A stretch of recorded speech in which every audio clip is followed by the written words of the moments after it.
Boa noite, pessoal. Deus abençoe. A paz do Senhor Jesus. Estamos aqui mais uma vez nessa videoaula falando sobre educação cristã. Amém? A aula anterior nós falamos sobre a responsabilidade de educar. Falamos muito a respeito dos pais, da escola, do professor cristão. E nesse momento agora estaremos falando sobre a educação cristã em tempo futuro. Bom, existe uma palavra que chama-se aperfeiçoamento, ou seja, é o processo que consiste em ultrapassar aquilo que já foi conseguido, né? Perfeito também uma palavra que quer dizer realizar, é ir além dos limites atingidos. E momento, que é o processo para que se faça as coisas, amém? Então, nós vemos aqui nesta aula, nós vamos falar sobre rompendo os limites, nesse primeiro tópico, né, que vamos aprender alguma coisa. A inovação representa todo e qualquer espírito de novidade, aquilo que já está determinado como correto e bom, introduzindo-nos forçosamente a tríade da estagnação, do pacote teológico fechado, da ética legalista e da proibição do pensar, típicos de um clericalismo medieval. É hora de um despertamento com uma visão clara, nítida do que está acontecendo. O Senhor conta com o nosso dinamismo e inteligência na proclamação do seu reino. Deus está interessado em renovar o seu povo, e renovar significa, entre outras coisas, imprimir novas visões dentro do contexto em que se vive. O Evangelho é dinâmico. Para não precisarmos, não presenciarmos o resultado de nossa teimosia com perdas irreparáveis, é hora de repensar, libertando-se do medo característico de uma época que justifica pela ausência de maiores recursos e uma maior abertura que a abrangência da teologia bíblica contemporaneizada quer nos legar. Precisamos de uma renovação que resulte na importância de uma visão do presente e do futuro.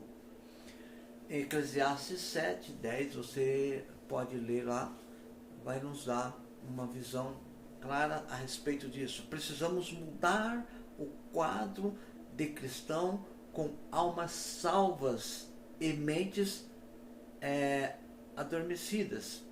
Amém? Com cristão de almas salvas e mentes adormecidas. A formação de líderes. Precisamos, para levar o Evangelho para frente, precisa se formar líderes. Exatamente isso que você está aqui treinando, estudando, aprendendo da palavra, porque você quer ser um obreiro, uma obreira treinada. Fareis as mesmas obras e até maiores do que essa, disse Jesus em Mateus capítulo 3, verso 14 e João 14, verso 2. A formação de uma geração de elite envolve mais consagração, oração, jejum e sofrimento do que somente o ministério de púlpito às multidões. Ou seja, a pessoa que quer ter uma vida de liderança, ele tem que ser a pessoa que se preocupe com a consagração, se preocupe com a oração, com o jejum, né? E sofrimento, do que somente o ministério, somente subir no púlpito e pregar. Subir no púlpito é muito fácil. O problema é viver o que se prega e o que se ensina. Então, para viver o que se prega e se ensina, precisa de consagração, precisa de oração, precisa de sofrimento. Sofrimento como? De tempos perdidos, tempos gastos em estudo, em leitura, em meditação. A expressão líder é usada com frequência para identificar o indivíduo que chefia, comanda ou orienta um grupo em qualquer atividade. O termo líder é usado para definir o indivíduo que se faz seguir e obedecer por um grupo de forma espontânea, dedicada e motivada em direção ao objetivo pretendido. Veja bem, irmãos, já tinha falado em aulas anteriores, presencial, né, que existe a diferença entre um líder e o chefe. Porque o líder, o chefe fala faça, o líder fala façamos. Então é diferente daquele que manda e daquele que convida, né? Inspirando confiança e transmitindo segurança, o verdadeiro líder empolga e leva o grupo para frente através de sua atuação cativante, quase carismática, né? O líder é assim. As pessoas querem se envolver com aquilo que ele faz, aquilo que ele está, aquele projeto que ele está à frente. Amém? Glórias a Deus. Liderança é a habilidade de influenciar as pessoas por meio da comunicação, canalizando os seus esforços para a consecução de um determinado objetivo. Amém? Então, liderança é aquela pessoa que influencia. Nós já falamos, né, em aulas passadas a respeito do líder, que é aquele líder que cativa, aquele líder que ele envolve as pessoas nos seus projetos. Então, e nisso tudo, né, a igreja precisa de líderes, porque a igreja tem a sua missão. A igreja foi estabelecida por Jesus. Jesus, ao estabelecer a igreja, deu-lhes a obra de representá-la no mundo. Representar ele no mundo. Ele foi muito claro naquilo que quis que a igreja fizesse. Ensina que cada crente deve fazer todo o possível a fim de ganhar discípulos para Jesus Cristo e treiná-los com o objetivo de ganhar outros. Jesus estava dizendo aos seus discípulos para ir testemunhar. A obra deles era contínua e dinâmica. Aí nós vemos que com tudo isso surgem os métodos. E o Senhor Jesus, ele tinha os seus métodos. E os métodos dele eram testemunho, pregação e ensino. Jesus disse aos seus discípulos para serem luzes. Os alunos talvez não possam lembrar muitas coisas que os seus professores dizem, mas nunca esquecerão a sua influência silenciosa. Não sei se vocês lembram, tem muitas coisas que vocês até hoje lembram de algum professor, que alguma característica, alguma atitude do professor, né, influenciou na sua vida, na sua infância, na sua adolescência, até na sua idade adulta. A pregação tinha um lugar bem proeminente no trabalho de Jesus. Os primeiros discípulos pregavam. Paulo era um grande pregador. Ele disse: fui constituído pregador, em 2 Timóteo capítulo 1, verso 11. A pregação foi um dos métodos mais empregados para o progresso do reino de Deus. Outro método que o Senhor Jesus usou, já falamos, é o ensino. Jesus, ele é chamado de mestre. Mestre é quem ensina. Ele ensinou os seus discípulos, incluindo o ensino da grande comissão, ide. o ensino é uma parte importante na obra da evangelização. Graças a ele, o cristianismo progrediu mais rapidamente durante os últimos anos, depois que as igrejas restabeleceram a prática do ensino. Porque até a palavra de Deus assim, diz: ensina a criança, ensina. Jesus falou: ide pregar, ensinando-as a guardar tudo que vos foi falado. Que através do ensino, as pessoas, elas guardam mais aquilo que elas ouvem. A pregação é excelente, mas o ensino instrui e conduz a pessoa. Amém? Aí nós vemos uma coisa muito importante para quem é líder, que chama-se a responsabilidade dos líderes. É realmente uma honra ser chamado de líder ou de professor. Isso demonstra que a igreja confia nas qualidades espirituais, morais e sociais do escolhido. A igreja não confia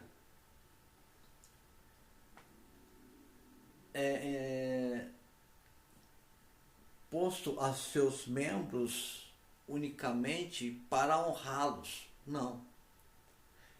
Ensinar é realmente um ministério sagrado e de muita responsabilidade e serviço. Você foi escolhido para exercer uma influência cristã positiva, comprovando sua fé e serviço à veracidade da sua experiência cristã, transformando-se em uma personalidade marcante na igreja e na sua vida social. O termo líder aqui não se refere unicamente a professores, mas a todos quantos exercem influência na igreja. Ainda que o líder possua todas as características de bom líder, precisa preparar-se. Amém? Tem que preparar-se. Então tem o preparo geral. Chamamos de preparo geral qualquer curso ou treinamento que leve o líder a ser um crente melhor, com sua personalidade mais forte. Pode ser preparo, pode ser um preparo espiritual, ou seja, elementos que comprovam o crescimento, oração, estudo da palavra. Intelectual, cursos que contribuam para um maior conhecimento de modo geral. O professor deve viver a par da realidade. Amém? Tem que ter uma visão aberta para que possa, sim, transmitir conhecimento. E tem também o preparo social, né? Na questão do preparo geral, tem a questão social. Condicionamento para uma relação benéfica com os irmãos. Você não pode ser um professor se você não se relacionando bem com os irmãos da igreja. Tem que ter uma relação social benéfica com os irmãos. Cristo é o maior exemplo para o líder que desejam ter êxito no seu trabalho. Ele conviveu com pessoas preconceituosas, ignorantes, fanáticos religiosos, contudo nunca pôs alguém à parte deliberadamente. Um líder tem que enfrentar aquela pessoa chata, aquela pessoa que quer ser até mais do que ele tem que saber levar.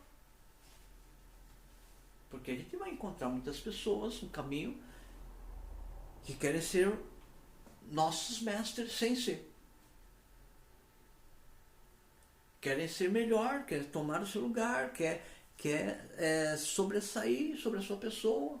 E você tem que saber contornar, você tem que saber levar essa pessoa. Por quê? Porque você está preocupado com a questão social, com a relação benéfica entre os irmãos. Aí tem um preparo pessoal, que entra na primeira lista, saúde. É dever de todos os professores conservar, tanto quanto possível, a sua saúde.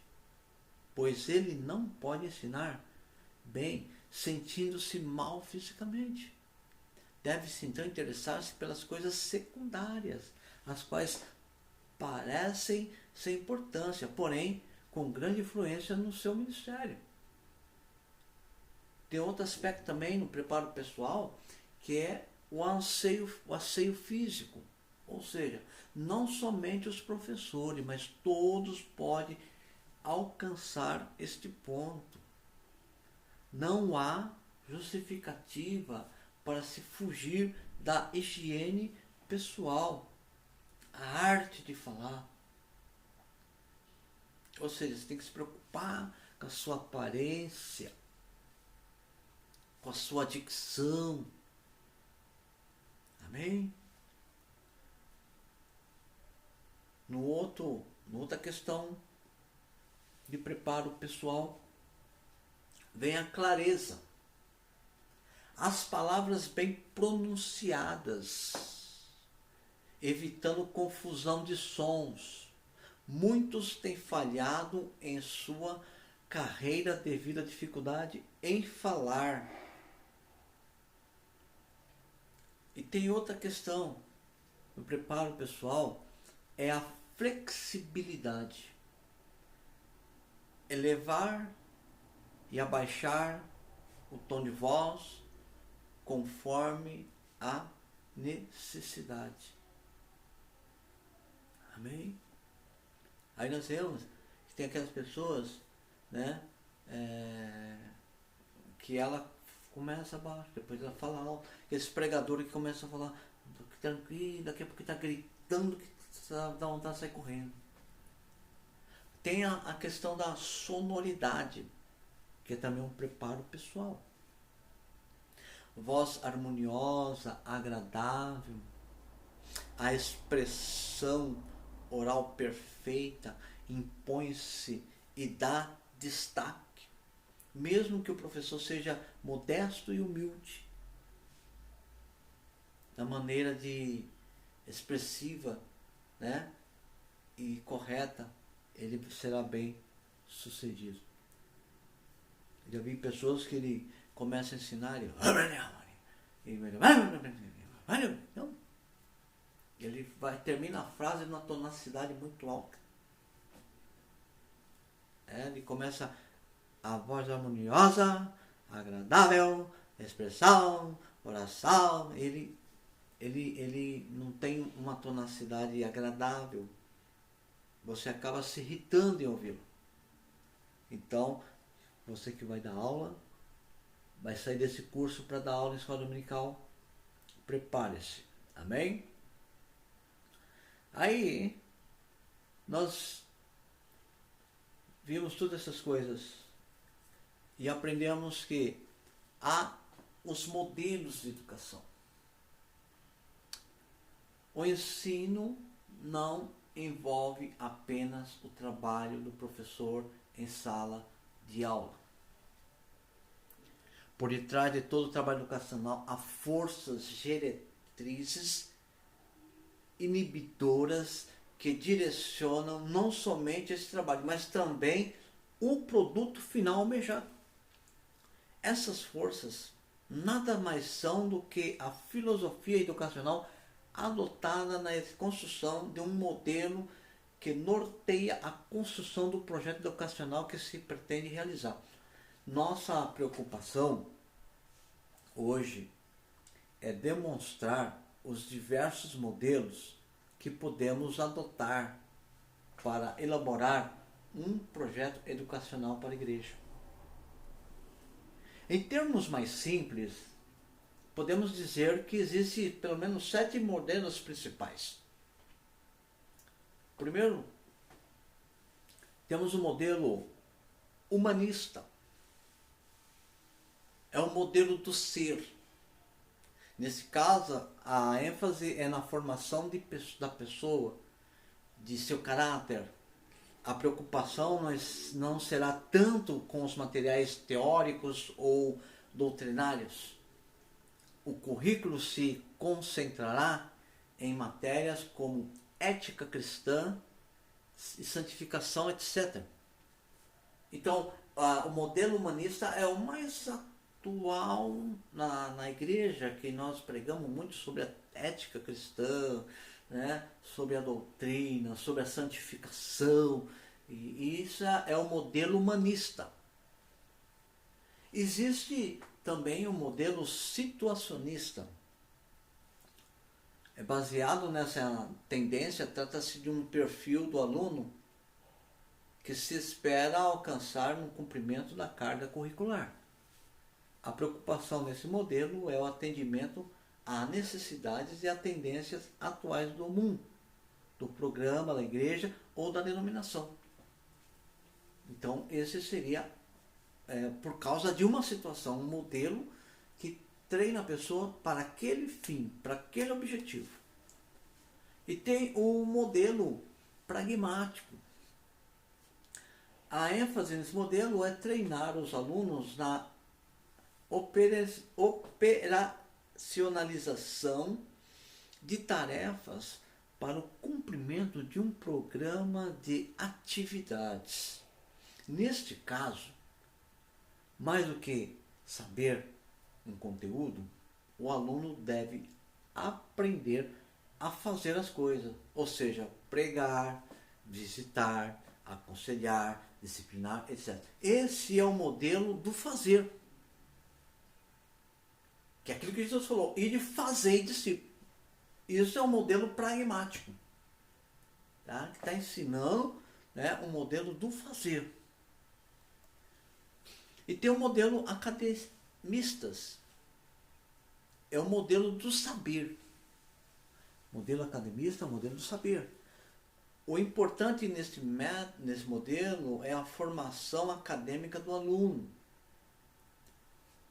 Há ênfase no conhecimento e espera-se que o professor ensine o aluno a pensar.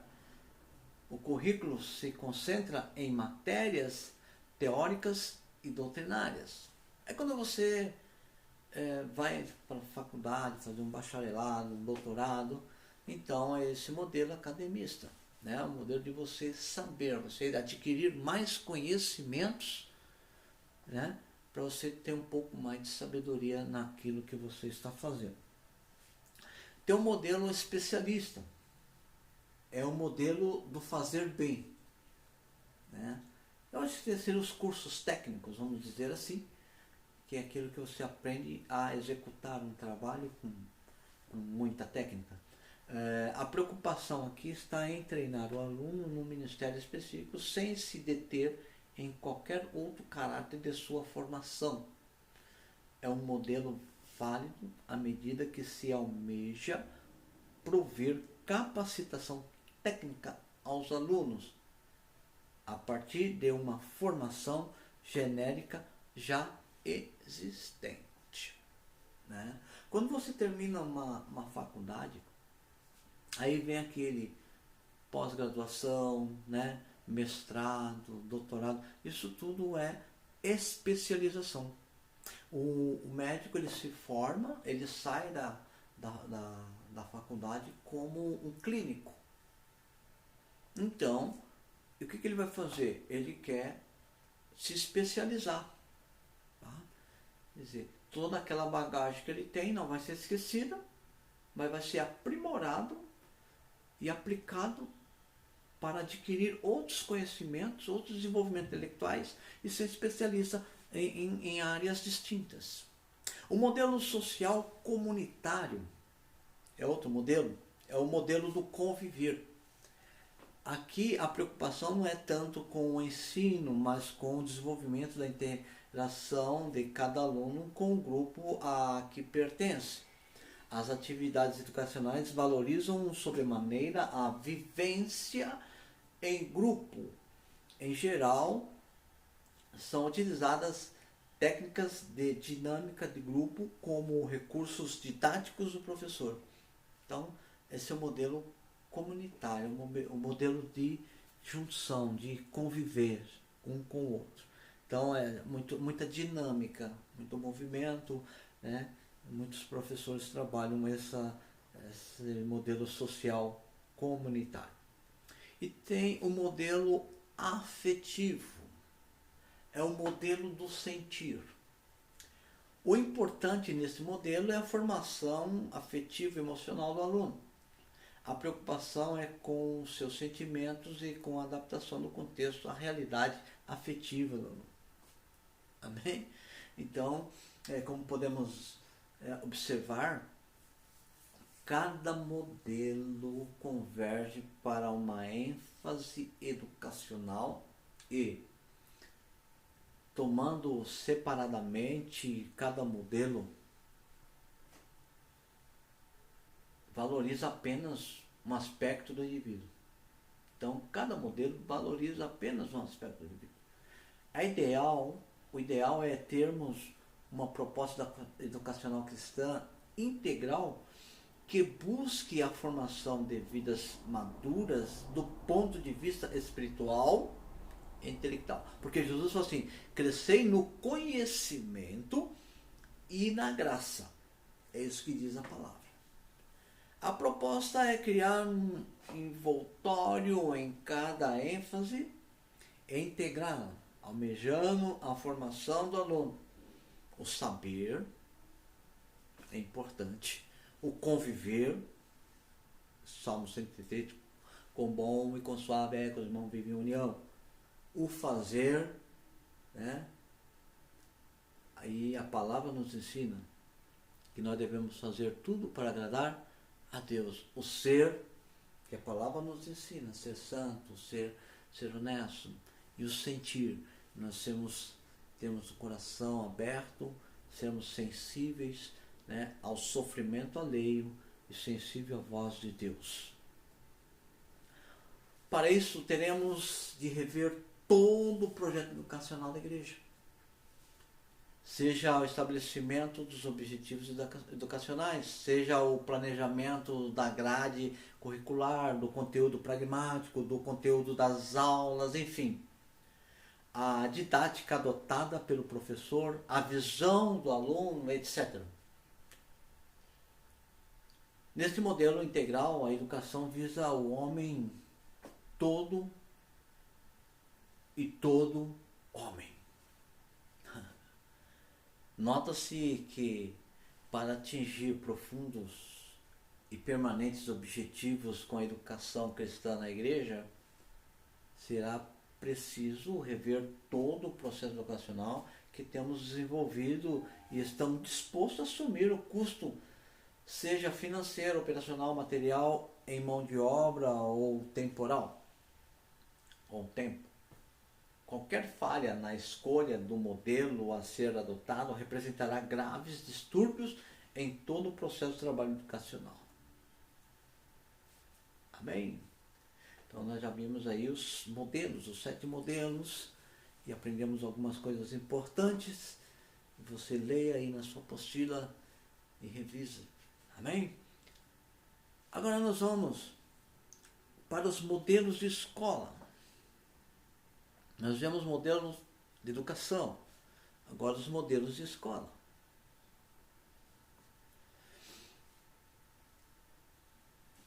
O principal objetivo da educação é formar a consciência do homem cristão.